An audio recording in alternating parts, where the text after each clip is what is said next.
Je suis Marcel Agnagué et je suis chargé du développement des services sociaux et point focal de la stratégie environnementale dans l'institution de microfinance sociale Asile Solidarité. Je suis aussi auteur de 2 livres, à savoir le recueil de poèmes Parlons-en et puis la pièce théâtrale Feu de brousse.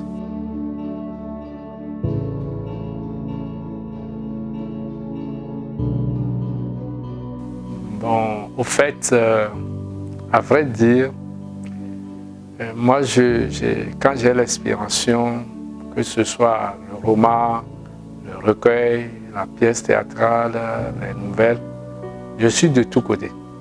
Je n'ai pas un genre engagé dans un genre.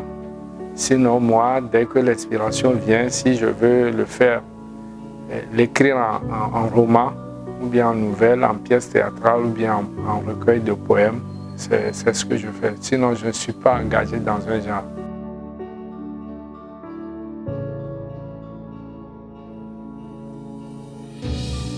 Bon, en fait, je ne sais pas si ça provient de ma profession, puisque je me rappelle que j'ai commencé par écrire quand j'avais commencé les études en sociologie à l'université. Et ce qui fait que beaucoup de mes œuvres sont des œuvres tellement engagées. Engagées pour chercher le bien-être de l'humanité. C'est ce que j'ai constaté. Et depuis mes formations à l'université jusqu'à aujourd'hui, je suis toujours dans le domaine social. Et même mes œuvres qui sont inédites, quand on les prend, ce sont des œuvres engagées pour la cause de l'humanité. Mes œuvres aussi sont engagées pour attirer l'attention de l'humanité sur les dangers qui se présentent à nous chaque jour. Non pas seulement parler de ces dangers, parler de ces problèmes de la société, mais plutôt proposer aussi des solutions. Donc quand vous lisez beaucoup de mes écrits, vous allez constater que au même moment que je suis en train d'écrire, je propose aussi des solutions aux êtres humains pour pouvoir arriver à surmonter leurs problèmes. Et voilà ce qui, même quand vous prenez mes poèmes, quand vous prenez ma pièce théâtrale, il y a d'autres œuvres qui ne sont pas encore éditées, quand vous prenez mes recueils, le roman que j'avais commencé par écrire, que j'avais laissé, ce sont des œuvres vraiment engagées pour corriger les maux dans la société, pour amener l'humanité à s'épanouir et à vivre bien et à sauvegarder ses acquis pour toujours.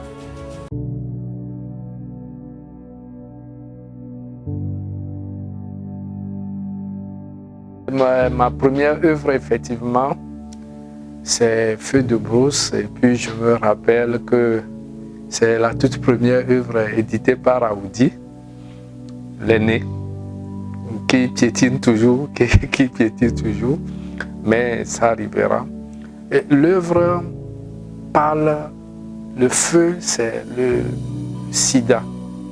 Parce que je l'avais écrit au moment où le sida faisait rage, au moment où les organisations internationales, un peu partout dans le monde, on sensibilisait la population, on attirait l'attention de la population sur ce mal du siècle. Et je l'avais vraiment écrit d'une manière engagée. Parce que j'avais parlé de comment on peut être infecté, de comment, quand on est infecté, de comment on doit avoir le courage pour se dépister et après le dépistage, suivre les conseils, continuer les traitements pour prolonger sa vie sur cette terre. Donc, et puis, quand vous lisez même cette pièce, ce feu, il faut l'éteindre. J'avais surtout écrit pour qu'on puisse l'éteindre, même si ce mal ne peut pas partir totalement, il faut un changement de comportement de tous ceux qui ne croient pas d'abord à l'existence du sida, de tous ceux qui ne soignent pas leur vie, surtout pour la prévention. Donc ce feu, c'est le feu du sida. Le feu du sida qui se contamine rapidement à travers les rapports sexuels hors conjugal ou bien les rapports sexuels entre les jeunes qui ne sont pas encore mariés. Et puis, ce feu, c'est que quand ça commence par deux personnes qui ne sont pas, qui ne mènent pas une vie sérieuse et qui font de vagabondage sexuel, continuent par contaminer d'autres, jusqu'à ce que un grand nombre sera contaminé. Voilà pourquoi j'ai titré ça le feu de brousse.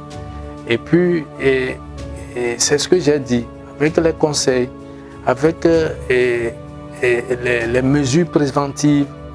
Et voilà. Maintenant, aujourd'hui, nous voyons que aujourd'hui, il n'y a pas des organisations, il n'y a plus de sensibilisation à la population pour leur parler encore de sida. Mais ce que je sais par rapport à mon travail actuel, c'est que le mal là existe toujours. Le mal là existe. Le sida existe bel et bien. Il y a les centres de prise en charge sont toujours là. Les fils actifs de ceux qui sont contaminés. Quand vous allez dans les centres de prise en charge, il y a toujours ça. Avant, au début, tous ceux qui sont infectés, ils prenaient des médicaments. Ils se soignaient gratuitement. Mais aujourd'hui, ce n'est pas aussi gratuit comme ça. Quand vous allez dans les centres de prise en charge, toi-même, tu dois avoir de l'argent, même si on doit t'accompagner, même si on doit t'aider pour certains médicaments, le reste, tu dois le chercher toi-même. Maintenant, on voit que le sida est pris comme toute autre maladie infectieuse. Et puis après, il n'y a plus de sensibilisation et autres. Et puis finalement, les gens continuent par se contaminer. Et même si les gens prennent des médicaments, nous ne devons pas oublier quelque chose. C'est-à-dire que ta capacité, ta vie est diminuée quelque part.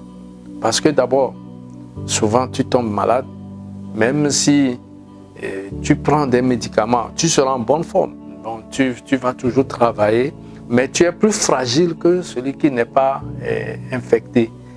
Et maintenant, tu es obligé de prendre ces médicaments chaque fois.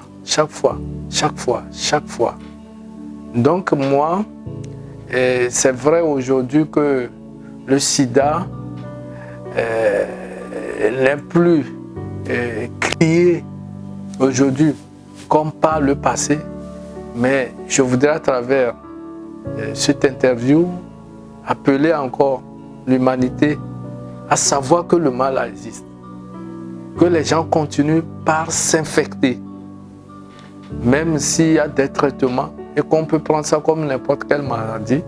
Il est important qu'on sensibilise encore à la prévention et que s'il n'y a pas mariage, s'il n'y a pas test, de rappeler surtout à la jeunesse de prendre soin d'eux-mêmes et de ne pas se laisser à n'importe quelle aventure sexuelle. Et c'est très important. Quand nous prenons mon recueil de poèmes « Parlons-en », j'avais dit que tout ce que j'écris m'amène à parler à la société. C'est des mots, c'est des problèmes que j'ai ciblés dans la société. Et c'est de ces problèmes dont j'ai parlé à l'humanité, à l'homme, pour lui dire, nous devons parler. Par exemple, l'ivrogne. Par exemple, quand vous prenez le recueil L'ivrogne, quand vous prenez l'ivrogne, se saouler, perdre son argent chaque fois, à boire, à diminuer ses capacités. Ce n'est pas bien. Il faut qu'on en parle. Voilà, il faut qu'on en parle. Et c'est de ça aussi, j'ai parlé de ça dans le recueil, pour que tous ceux qui boivent, gaspillent leur argent, se saoulent chaque fois, de se réveiller et de l'éviter. Par exemple, l'un des poèmes aussi, c'est La ménagère dans le recueil. La ménagère, c'est ce qu'on dit communément les bonnes. La manière dont on les traite. C'est ça, il faut qu'on en parle. Il faut qu'on change de comportement. Même si vous avez une ménagère avec vous, vous devez traiter la ménagère comme votre enfant. J'en ai parlé de ça. J'en ai parlé de beaucoup de choses dans ce recueil. Parlons-en.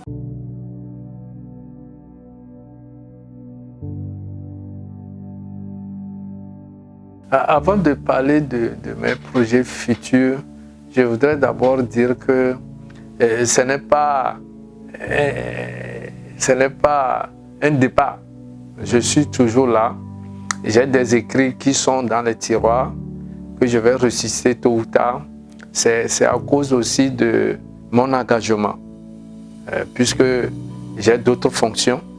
J'ai d'autres fonctions qui me permettent aussi de travailler pour la société, d'accompagner les personnes vulnérables. C'est ça qui a pris beaucoup de mes temps, beaucoup de mes années. Mais je sais que tant que Dieu me prête vie, tôt ou tard, je vais ressusciter encore ces œuvres inédites. Je vais encore retourner dans mon inspiration, si Dieu le permet, et je vais parfaire ces écrits. Et je vais encore sortir d'autres ouvrages pour pouvoir accompagner l'humanité à se ressaisir. À se ressaisir et à savoir que si on ne sait pas faire, nous pouvons détruire ce que Dieu a créé. Si tout le monde est d'accord avec moi, je suis d'accord que c'est Dieu, nous pouvons tout détruire. Et que sera la génération à venir?